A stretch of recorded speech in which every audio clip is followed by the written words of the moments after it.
avant-hier soir que nos collègues et amis italiens faisaient la même manifestation un peu partout dans les villes d'Italie et que surtout ils voulaient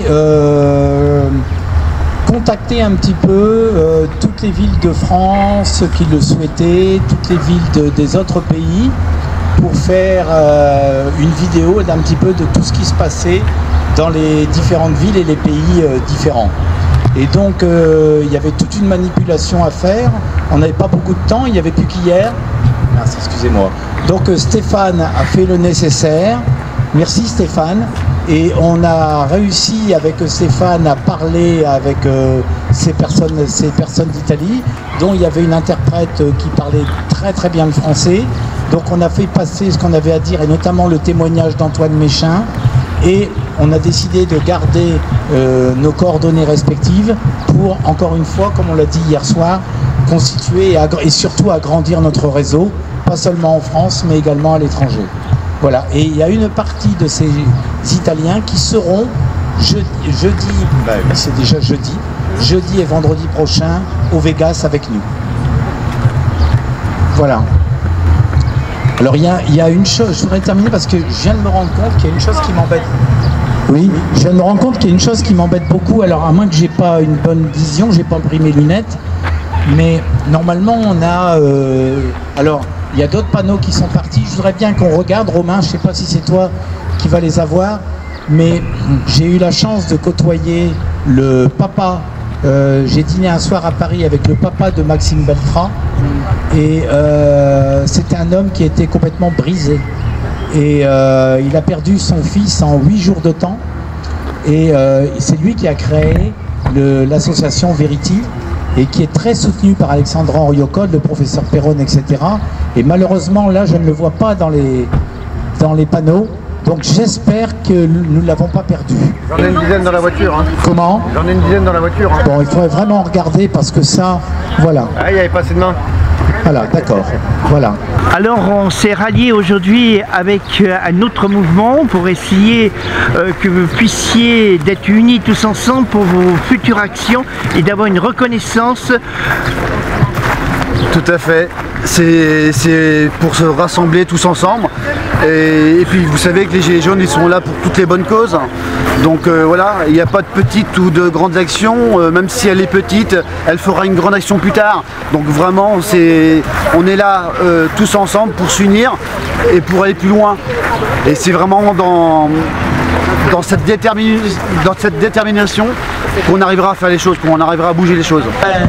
C'est bien parce que là, il y a un élément nouveau, c'est qu'on a la chance d'avoir à côté de nous un gilet jaune, qui est Fred, et on a bien discuté avec Fred, Edith et puis Véro, pour essayer maintenant qu'eux ils nous rejoignent et que nous on les rejoigne pour s'unir pour tous un même objectif, et on connaît lequel.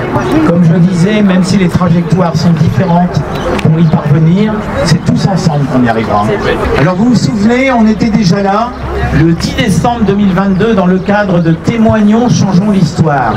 Alors juste un petit rappel, Témoignons, changeons l'histoire, c'est un collectif de Grenoble dont l'animateur est François-Marie Perrier, qui a monté ces opérations avec le collectif Action 200 de Perpignan et d'entente avec le président, en appui du président de la Ligue nationale pour la liberté des vaccinations. Nous étions 110, nous étions la deuxième ville la plus représentée en France, et nous avions eu un beau succès, et même beaucoup de gens qui étaient venus à notre rencontre, qui commençaient à s'éveiller, mais également beaucoup de commerçants qui ont bien apprécié ce que l'on faisait. Elles sont différentes pour y parvenir, c'est tous ensemble qu'on y arrivera. Hein? Mais encore une fois, dans la tolérance et la bienveillance, ne surtout pas faire, ne pas tomber dans ce que eux font et qu'on ne veut pas. Donc ne faisons pas pareil qu'eux. Alors vous vous souvenez, on était déjà là le 10 décembre 2022 dans le cadre de Témoignons, changeons l'histoire.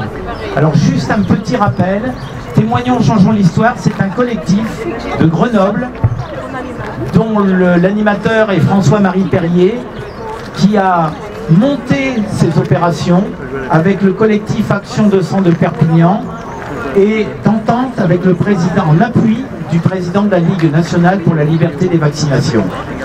Nous étions 110, nous étions la deuxième ville la plus représentée en France et nous avions eu un beau succès et même beaucoup de gens qui étaient venus à notre rencontre commençaient à s'éveiller, mais également beaucoup de commerçants qui ont bien apprécié ce que l'on faisait.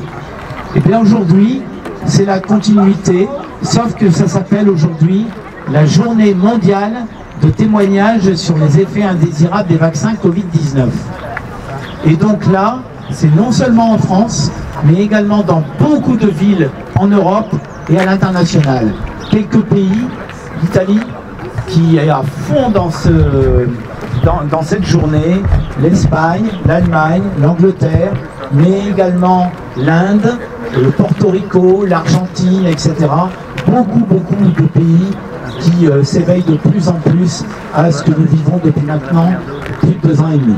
Et nous avons avec nous Martine qui va faire un témoignage suite à effets secondaires graves qu'elle a eu suite à cette injection expérimentale. Merci Martine. Si vous voulez bien l'écouter. Bonjour à tous, donc je m'appelle Martine et j'ai contracté donc des effets secondaires suite à mon injection AstraZeneca que j'ai eue début avril 2021. Je me suis portée candidate volontaire à l'expérimentation dans l'intérêt de me protéger et de protéger également les autres. Mon médecin traitant ne m'a jamais informé des effets secondaires possibles suite à l'injection. 2 mois plus tard, je suis prise de douleurs violentes au niveau de la poitrine. Je suis hospitalisée, j'effectue quelques examens, le verdict tombe en me cachant la vérité. Rien de grave, madame, vous pouvez rentrer chez vous. Évidemment, sans traitement. On me dit juste du repos et prendre des vitamines. Mon état de santé ne s'améliore pas. Je continue de faire des malaises et toujours le même discours. Madame, vous pouvez arrêter de venir engorger les urgences, vous n'avez rien. À ce moment-là, je comprends. Le monde hospitalier nous cache quelque chose. Avec le soutien de ma famille et mes amis proches, je m'entoure de médecins éveillés qui m'orientent dans le bon chemin. Je découvre donc 2 mois plus tard que j'avais déclenché des thromboses et par la suite, j'ai déclaré le syndrome de Guillain-Barré. J'ai mené un combat de 5 mois pour retrouver une santé meilleure. À ce jour, mon état de santé est plutôt stable.